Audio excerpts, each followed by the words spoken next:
Welcome back to Seat Time. The moto van is loaded. I got the gas, and I got my Mondraker, whichever side things are on. We are getting ourselves to Cross Fork, Pennsylvania. It's Thursday before the event. Yes, I'm taking my time driving across the country. Gonna try to get to Louisville, Kentucky tonight.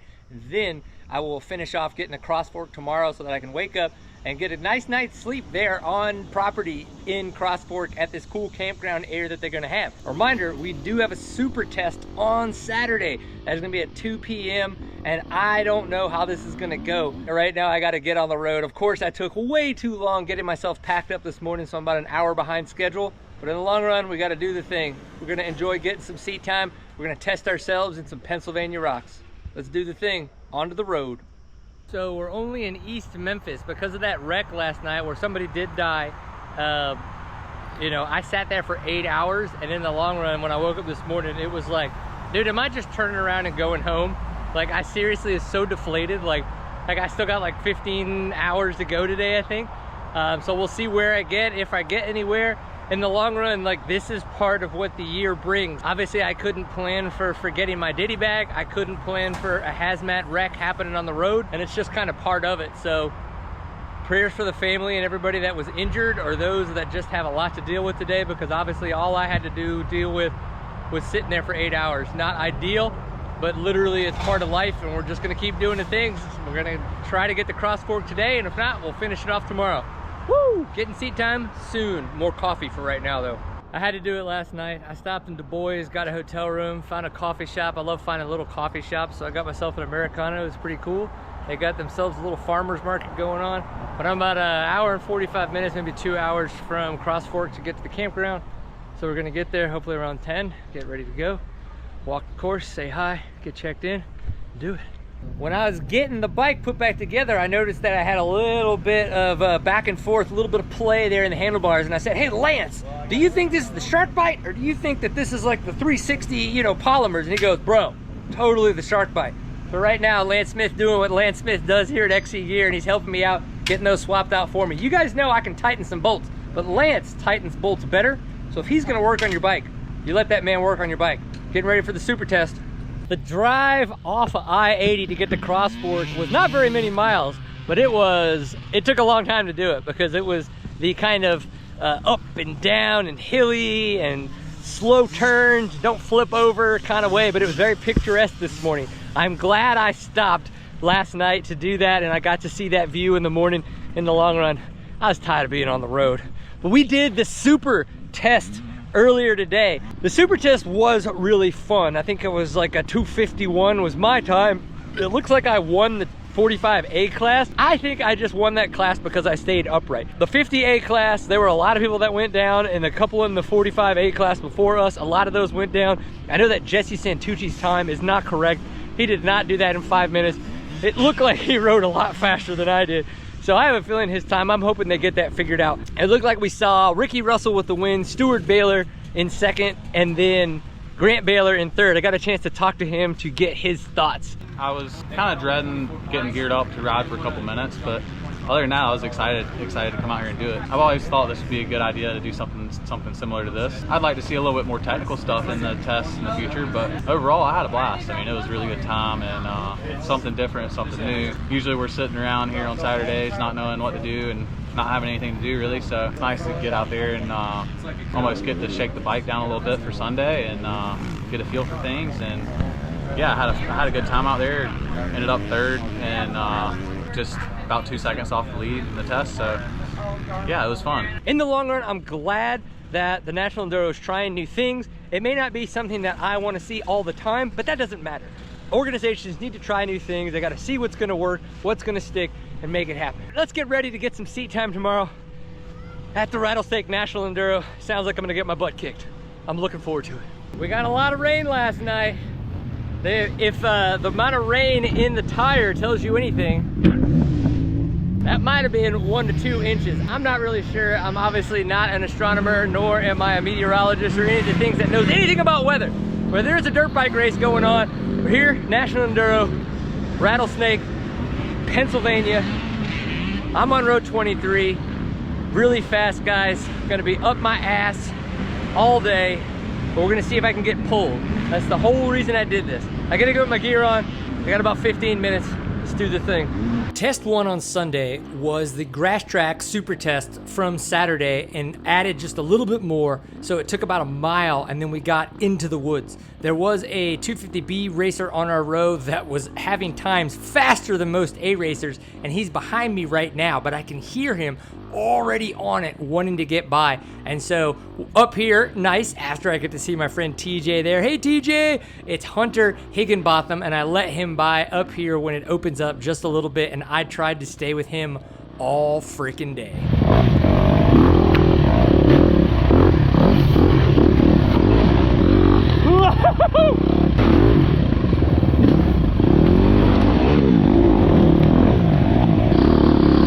This section was by the campground and was only 3 miles long. It was a lot more whooped out and tight than any part of the rest of the day was going to be.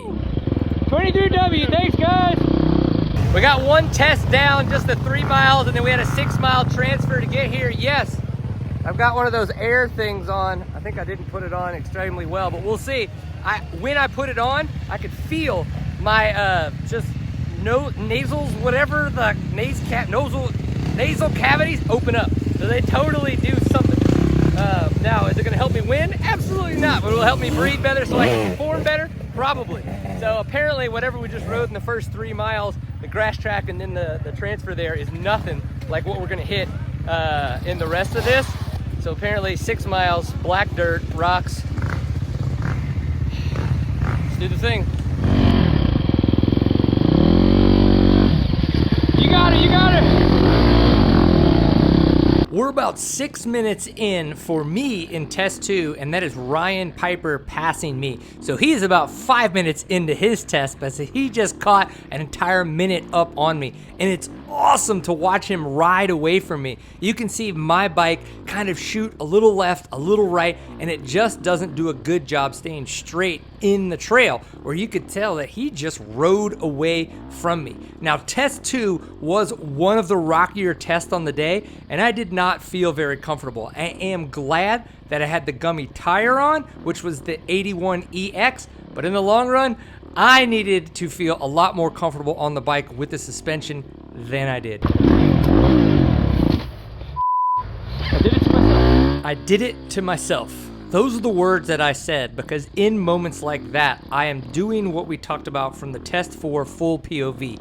I am trying to snap the throttle and drop the clutch as if it were a 2-stroke. But you can see that I'm starting to catch back up to Hunter. So it looked like he also was struggling a little bit in this test. But I want you to listen to the bike up this hill.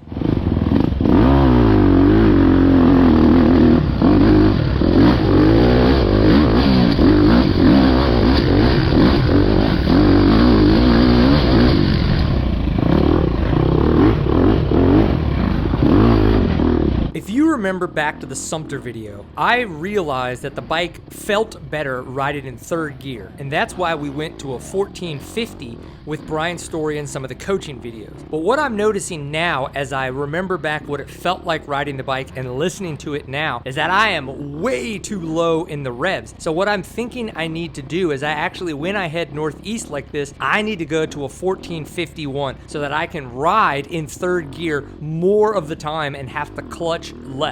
We'll see what happens when I try that in Missouri. Holy crap, that was 6 miles of rocky terrain. Now somebody said that was like one of the more rocky sections, so we'll see if they were lying to me or not.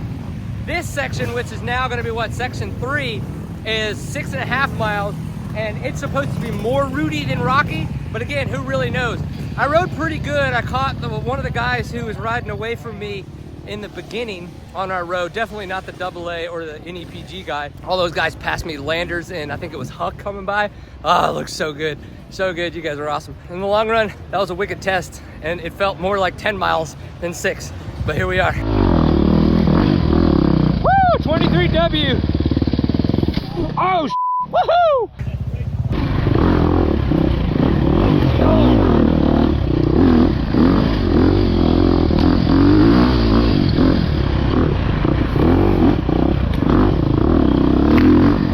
We're about a mile in, and you can see Hunter slide out, and I'm gonna go just past him because, as I've talked about, I've stopped waiting for riders. they're faster than me, they're going to catch me. But this Test 3 was the second slickest on the day. We'll get to Test 6 later, which was the slickest on the day. But in the long run, right now, I knew I had to keep moving forward and try not to slide out like Hunter did. And I'm telling you, I hate seeing guys in the woods because I wonder if an obstacle's coming up ahead. Oh, wow! Ow! Holy shit! Okay, ouch! Gonna rip my goggles off. I thought this was a good little clip that summarized this entire section. It was probably one of the tighter sections on the day, and it was very slick. You can see where there are very slick roots all over the place, but every now and again you get some rocks sprinkled in as well. And I think that that's what made this section so tough, is you were slipping on everything and working your way from the left to the right side of a very slim single track, banging off of trees and just going all over the place. And you can see the line right down the middle of the trail where either people are on the brakes or on the gas. It was very slick. It was a fun section. Holy shit! Wow!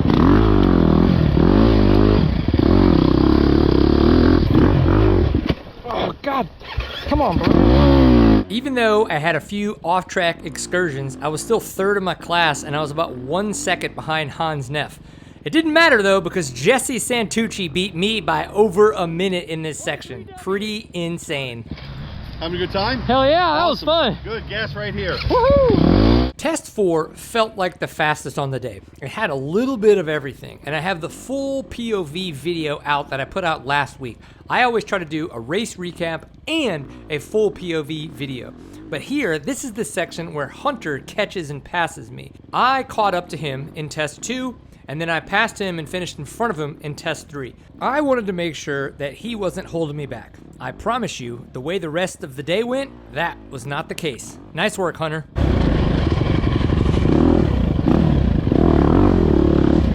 23W.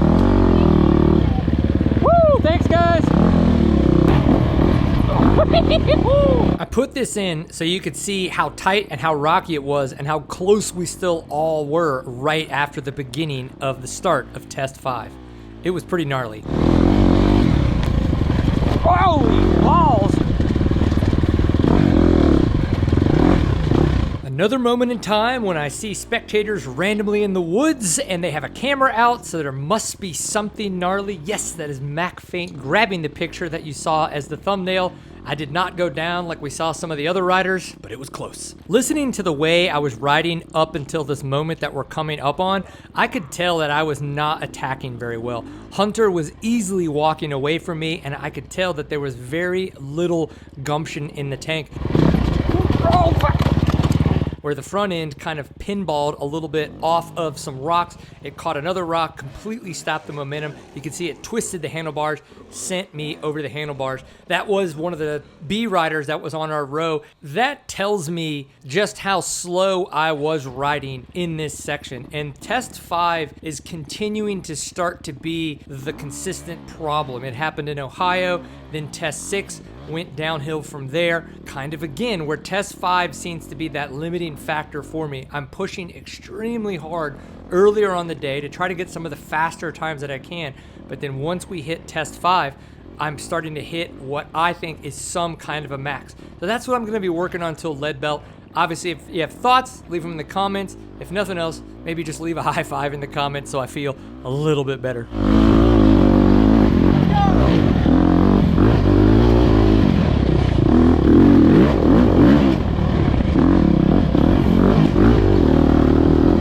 Looking at the time from when I hit the deck and got moving again in that first crash, it looked like I wasted about 30 seconds. But of course, because of the fact that the front end was a little bit tweaked and I was a little bit more tired having to pick the bike up off the ground, there's no way that that can't affect what happens after the crash. And it's unfortunate because I did have another crash, and I wanted to show you guys that because I'm pretty upset with the way that I responded to it. God damn it! Idiot! Regardless that I'm in the middle of the woods and nobody else is around me, that reaction is not warranted. One, it's gonna take a lot of energy away. Two, yes, I am angry, but I'm responding to that anger. I'm allowing that emotion to take over and to take control. That is not how we manage our emotions. And when we are racing and we make mistakes, the number one thing we have to do is manage our emotions. I did horrible in that test section, and I lost a lot of time to all of my competitors because I spent so much time being angry and upset with myself. So yes, that's something else that I'm gonna work on. It's been something that I've put a lot of effort into my life since about 2019, is managing my emotions better. But honestly, that got the best of me. I'm not okay with it, and I know that I can be better. We are at the last test, test 6. I think it's another 6 miler. Man, I rode test 5 so horribly. I went over the bars twice, and the second time I went over the bars, started using the front brake too much, and I saw a sapling style size, like going over and I just front braked into it, and it pitched me to the ground. And I know better, and I got really pissed. Like, I don't get pissed often, and I was pissed at myself. I don't expect a good time in that test, which sucks, but it is what it is. Like, test 5s as of late have seemed to be really jacking with me, but it's been awesome riding here because it feels like I'm in Colorado. That's what has been so neat about this. But maybe like a little bit more loam, and like some of the rocks is just like some of the crazy like rainbow trails and all the crazy stuff out there. Like, it's been pretty bitchin'. Nice work, club. I'm sure you're about to kick our ass on this last 6 miles, but hopefully it's nothing like Ohio. Please don't be like Ohio. I don't know, we'll find out. It was not like Ohio, but it was definitely its own beast. It was so slick. Hunter did walk away from me, but then I caught back up to him, and you can see in this section that we are just slipping and sliding all over the place. It was crazy interesting. Oh shit, it is slick. These natural whoops that were in the terrain and kind of this slick algae, clay, whatever was going on was very interesting. I saw that log across the trail where I was at, and I said, nope, I am gonna slam on the brakes, and I am gonna not take that chance. Watching Ryan Piper pass me made me feel a little bit better because you could tell that he was also all over the place. You just have to have so much testicular fortitude to be able to hammer into that terrain.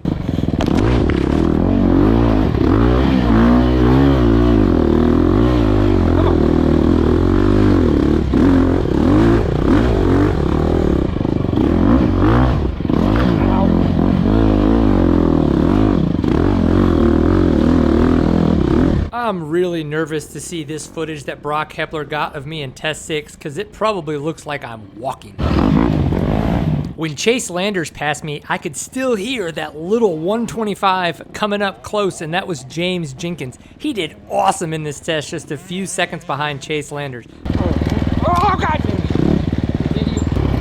Oh god damn it! Come on! Unfortunately, my clutch started to go out, and it started to piss me off. Oh, you! Come on, you piece of shit!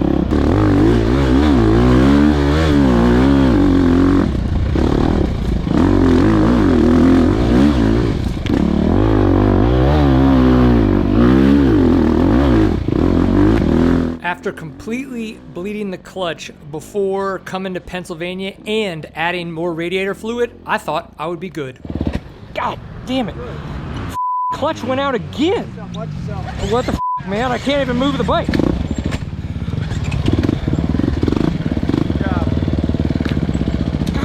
damn it! I felt like I did a pretty good job throughout most of the day riding to my potential. There's always going to be times where you can attack a little bit more, brake a little bit harder, give it some more gas, things like that. But test 5 and test 6, again, just like Ohio, got the best of me, and that, I'll admit it, is pissing me off. I really enjoyed riding my dirt bike, but when I crashed that second time in test 5, I was f***ing pissed. I think what's happening is I'm understanding how to attack more at the beginning, but the problem with that is then I'm wearing out sooner, right? I used to be someone who was really good at endurance in the sense of like I would just get faster as the day went on, and now I'm someone who is tanking as the day goes on. There's a balance there, obviously, that we have to find, and for me, like, I still need to I still need to attack at the beginning. I don't want to give up seconds at the beginning, so I have to attack. Thing is I have to figure out now, is it a physical thing, right? In the sense that it's like, training wise, do I need to be stronger? Do I need to have the capacity for more cardio, right? Is it that even though I am eating well, that maybe my nutrition's not good enough? Right? There could be so many little things that could be causing that. But now after 2 races where test 5 and test 6 are my weak points right now. I'm starting to make mental mistakes. I'm physically not able to attack as much as I was before. I'm starting to get passed by riders from different rows that weren't passing me before. And then test 6, the clutch boils over again. That pissed me off as well. It doesn't seem like it's something that should be happening. I've got this air strip still on. The second that I attached it, it was insane. Like, you could just feel your nostrils like open up, and I like went to like hock a loogie, and oh my, it was like the biggest loogie I've ever hocked. Does it work? Yes. You definitely get more airflow through your nose. But the thing is no, that wasn't the problem today, right? Like, so I do think it's a, you know, it's that 5-10% thing that can be extremely helpful, and something that can help you get more oxygen into the system, help you breathe better so that you can have a more efficient day. In the long run, we got to ride our dirt bikes, I got to hang out with some friends, all those things that I love about coming to these. Pennsylvania is pretty stinking awesome. It reminds me a lot of Colorado. So if it wasn't so stinking far away, I'd probably ride here more, but Colorado's closer. I'm probably gonna go to Colorado. But I did like this. This would be really cool to ride more of. Appreciate everyone that said hi, and those that support Seat Time. If you've made it this far, you're awesome. Just, you know, if you're not subscribed or you haven't swiped up or liked or any of whatever the kids do, I don't really know, so that you get alerted to more videos, please do that. We've got a little bit of a break. I'm gonna do some rehabbing on the knee. Obviously, I'm gonna talk to my friend Jeffrey Fryer at Fryer Performance about some of the things I was telling you. I like to try to fine-tune my own training and stuff, but I think at this point it is a smart idea to get outside opinions and just thoughts and bounce ideas on what I could do, on which direction I could head. So again, if anything of that comes in nature, watch all the channels. I'll make content on it, because that's what I do, is talk to cameras too much. Enjoy getting Seat Time. If I don't get a chance to see you on the trail, at least I'll see you here on the internet. Peace.